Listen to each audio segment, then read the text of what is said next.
मित्रांनो, हा फॉर्म तुम्हाला मिळाला असेल SIR.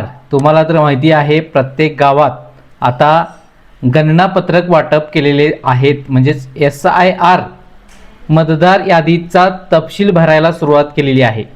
हे समजून घेऊयात. मित्रांनो, पाहू शकता अशा प्रकारे तुम्हाला तुमच्या BLOनी तुम्हाला हा फॉर्म दिला असेल किंवा तुम्ही तिथपर्यंत जाऊन हा फॉर्म मिळवला असेल. हा फॉर्म भरून द्यायचा आहे. पहा, हा फॉर्म भरून देण्यासाठी आपण BLOना मदत करायची आहे. हे पाहू शकता भारत निवडणूक आयोगाचं गणनापत्रक आहे. इथे तुम्हाला name and contact number BLO म्हणजे तुमचा मतदान अधिकारी जे आहेत त्यांचा कॉन्टॅक्ट नंबर भेटतोय. मी हाईड केलेला आहे. पहा, इथे तुमचं मतदाराचे नाव, तुमचे नाव असणार आहे, मतदार ओळखपत्र तुमचं असणार आहे, पत्ता तुमचा असणार आहे पूर्ण, जो मी हाईड केलेला आहे, तुमचा अनुक्रमांक असणार आहे हा जो की चालू असेल तो, भाग क्रमांक म्हणजे तुमचा मतदाराचा भाग क्रमांक, आणि इथे पहा विधानसभा मतदारसंघाचे नाव आणि राज्य असं आहे. हा QR कोड देण्यात आलेला आहे. तो BLO यांच्यासाठी खूप फायदेशीर आहे. स्कॅन केल्यानंतर डायरेक्टली त्यांचा तुमचा डाटा त्यांच्याकडे मिळतो. हा तुमचा फोटो आहे जो की मी हाईड केलेला आहे. हा जर फोटो खराब असेल तर तुम्हाला नवीन फोटो द्यावा लागेल आणि सध्याचा फोटो व्हाईट बॅकग्राऊंडचा वगैरे द्या आणि चांगला क्लिअर असणारा फोटो इथे आपल्याला चिकटवायचा आहे. समजलं? यानंतर पहा, आपल्याला इथे दोन भाग देण्यात आलेले आहेत जे की आपल्याला समजत नाहीत. वाचून घ्या. इथे पहा, मागील SIRच्या मतदार यादीतील मतदारांचा तपशील.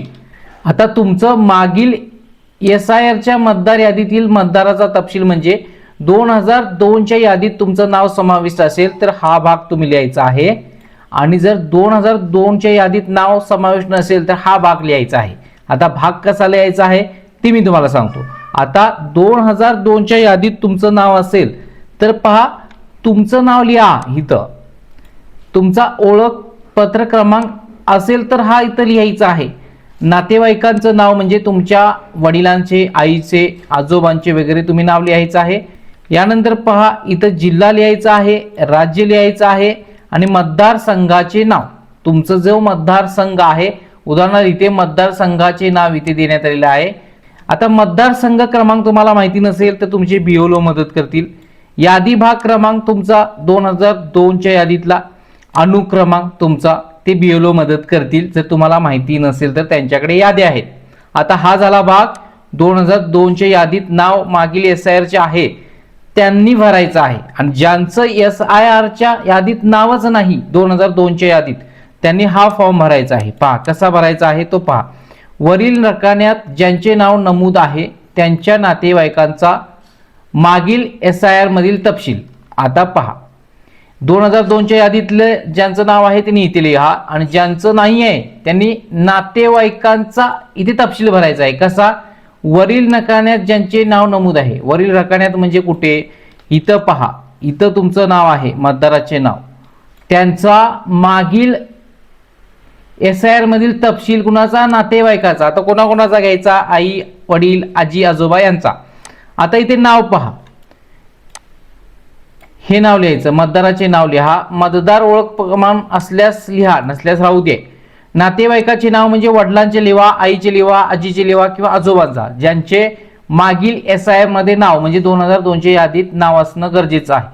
त्यांचं नातं, आई, वडील, आजी, आजोबा जे काही आहे ते, जिल्हा, राज्य आणि मतदारसंघाचे नाव, हे तिन्ही ऑप्शन या कॉलम मध्ये आपल्याला भरायचे. आता ज्यांचं नावच नाही आहे ते सुद्धा सांगणार. इथे पहा, मतदारसंघ क्रमांक, यादी भाग क्रमांक आणि अनुक्रमांक हा कुणाचा लिहायचा आहे? तर नातेवाईकाचा लिहायचा आहे, मागील 2002च्या यादीतला.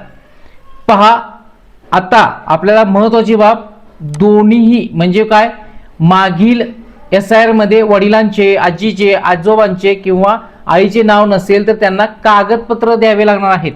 ती कोणती ते सुद्धा सांगतो. आणखीन महत्वाचा भाग इथे पहा, जन्मतारीख कुणाची लिहायची आहे? ज्याचा फॉर्म भरतोय मतदाराचे नाव त्याचा जन्मतारीख, त्याचा आधार क्रमांक ऐच्छिक आहे इथे लिहा. मोबाईल क्रमांक तुम्हाला लिहावा लागेल. वडिलांचे नाव संपूर्ण लिहा. वडिलांचा ओळख क्रमांक असेल तर लिहा, अन्यथा स्किप करा. आईचे नाव, यानंतर आईचं मतदार ओळख क्रमांक पत्र, यानंतर पहा पती किंवा पत्नी जर तुम्हाला लागू असल्यास ती माहिती भरा. पती किंवा पत्नीचा ओळख क्रमांक, मतदार ओळख क्रमांक लिहू शकता. आता ही माहिती आहे, इथे डिक्लेरेशन तुम्ही वाचून घ्यायचं आहे आणि तुम्हाला इथे सही करायची आहे. जी व्यक्ती हे भरून देणार आहे त्याची स्वाक्षरी येणार किंवा डाव्या हाताचा ठसा किंवा घरातील दुसरी व्यक्ती भरत असेल तर नातेसंबंध लिहायचा आहे. मुलगा भरत असेल तर इथे मुलगा आणि त्याचं नाव लिहा, तारखेसही अशा पद्धतीने. आणि हे जो फॉर्म आहे तर मतदान केंद्रीय स्तरीय अधिकाऱ्याचे घोषणापत्र म्हणजेच कोण BLOचे त्यांची स्वाक्षरी येणार आहे, बरोबर आहे म्हणून. यानंतर ते हा फॉर्म व्हेरिफिकेशन करतील आणि ऑनलाईन सुद्धा करणार आहेत. SIR खूप महत्त्वाचं आहे कारण यामधून आपले नाव कमी सुद्धा होऊ शकतं जर माहिती बरोबर दिला नाही तर. आता ज्यांचं 2002च्या यादीत नाव समाविष्ट नाही किंवा ज्यांच्या आई वडिलांचं सुद्धा 2002च्या यादीत नाव समाविष्ट नाही किंवा आजी आजोबांचं, त्यांच्यासाठी आता कागदपत्र द्यावं लागतील. तर कोणकोणती कागदपत्र? 1/7/1987 पूर्वी भारतात जन्म झाला असल्यास स्वतःचा जन्मतारखेचा पुरावा जन्म सिद्ध करण्यासाठी खालील यादीतील कागदपत्र द्यायचं आहे. 1/7/1987 पूर्वी भारतात जन्म झाला असल्यास 1/7/1987 ते 2/12/2004च्या दरम्यान भारतात जन्म झाला असेल तर स्वतःच जन्मतारखेचा पुरावा, त्याचबरोबर आई किंवा वडील यांचा सुद्धा जन्मतारखेचा पुरावा आपल्याला द्यायचा आहे, बरोबर. यानंतर पहा 2/12/2004 नंतर जन्म झाल्यास त्या नागरिकांनी काय द्यायचं आहे? स्वतःकरता जन्म पुरावा. त्याचबरोबर पहा जन्मतारीख आणि किंवा जन्मस्थळ सिद्ध करणारे वडिलांचे खालील नमूद यादीतील कोणतेही कागदपत्र जे की जन्म पुरावा. त्यानंतर आईचे सुद्धा, ओके. यानंतर पहा पालकापैकी कोणी भारतीय नागरिक नसल्यास मतदाराच्या जन्मावेळीचे संबंधित व्यक्तीचा वैध पासपोर्ट व विजाची एक प्रत जर लागू असल्यास. यानंतर भारताबाहेर जन्म झाले असल्यास ते जोडावं लागेल. आणि पहा नोंदणीकरण, नागरिकरणाद्वारे भारतीय नागरिकत्व प्राप्त केले असल्यास ते द्यायचं आहे. कागदपत्राची सूची यामध्ये ही डॉक्युमेंट देण्यात आली आहे. यापैकी पहा जन्माचा दाखला, LIC वगैरे, बँकेचं पासबुक, प्राधिकरण संस्थेचं, हे तुम्ही वाचून घ्या. डिस्क्रिप्शनमध्ये कोणकोणती कागदपत्र लागतात ती मी तुम्हाला सांगणारच आहे, पण याचा स्क्रीनशॉट मारा. यापैकी कागदपत्र देऊ शकता किंवा तुमचे BLO तुम्हाला कागदपत्र लिस्ट सांगतील किंवा मी डिस्क्रिप्शनमध्ये लिंक देतोय कोणकोणती कागदपत्र जोडायची आहे SIR सोबत. जर यादीत 2002च्या यादीत आपलं किंवा आपल्या आई वडिलांचं किंवा आजी आजोबांचं नाव नसेल तर. आता यासाठी संपूर्ण मदत तुम्हाला कोण करणार आहे? मतदान केंद्रस्तरीय अधिकारी. तर तुम्ही त्यांना सुद्धा मदत करायची आहे. हा फॉर्म ते देतील, त्यांना भरायला मदत करा. तुम्ही सुद्धा भरून देऊ शकता अशा पद्धतीने फॉर्म भरून. आणि हा व्हिडिओ जास्तीत जास्त नागरिकांना शेअर करा.